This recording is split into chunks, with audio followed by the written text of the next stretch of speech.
Shots fired.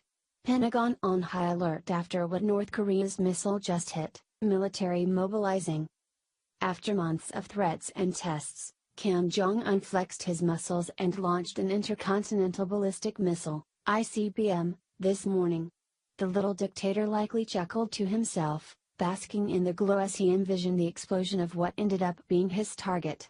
However, he didn't get the chance to enjoy the glory of his moment of power for too long.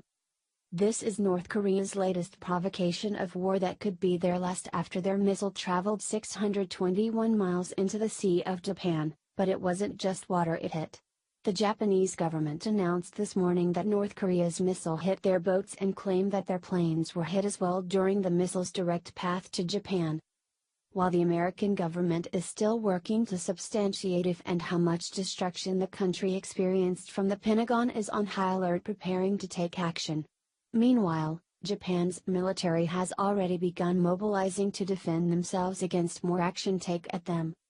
It's currently being investigated to see if the destruction was caused from the debris or the missile itself, by determining if the ICBM was intact upon re-entry into the atmosphere.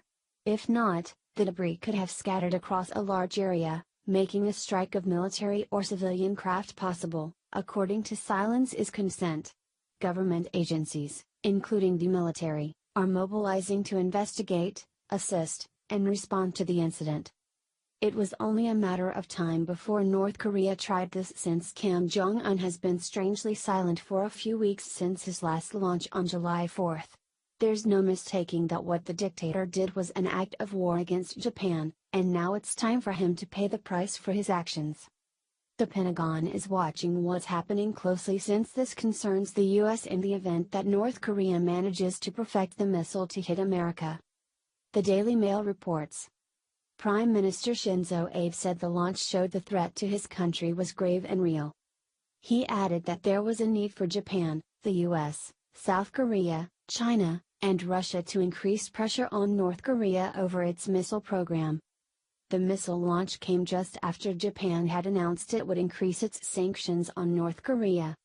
The Japanese government has established an emergency participation team with members of relevant ministries and agencies.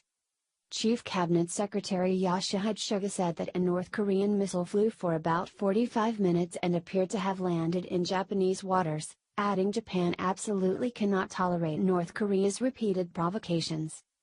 Suga added that the missile launch was unacceptable and in clear violation of United Nations resolutions, and said Japan had protested in the strongest possible terms.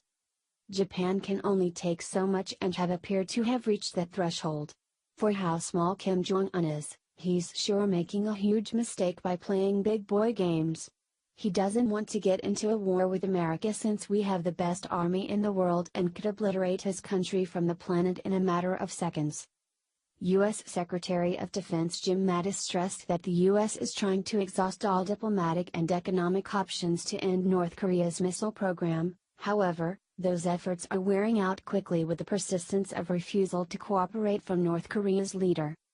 It can be difficult to tell when the diplomatic options have been exhausted because your enemy might be sneaky, or duplicitous in some way, and it's the responsibility of a country has to try and determine fact from fiction. That's not the case with North Korea, who has been clear about their intentions by coming right out in the open and announcing their plans for a fight.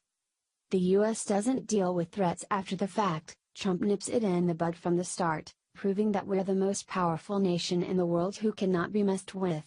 It's about time we treat North Korea like they are completely ready to engage in a nuclear conflict and prepare for that, rather than assuming they don't actually have bad intentions. It's about time we treat North Korea like they are completely ready to engage in a nuclear conflict with us and prepare for that, rather than assuming they don't actually have bad intentions, like what Barack Obama used to do with all of our enemies. The US and others are attempting to show restraint in the face of this mentally ill little monster, but that has a time limit on it which is running out.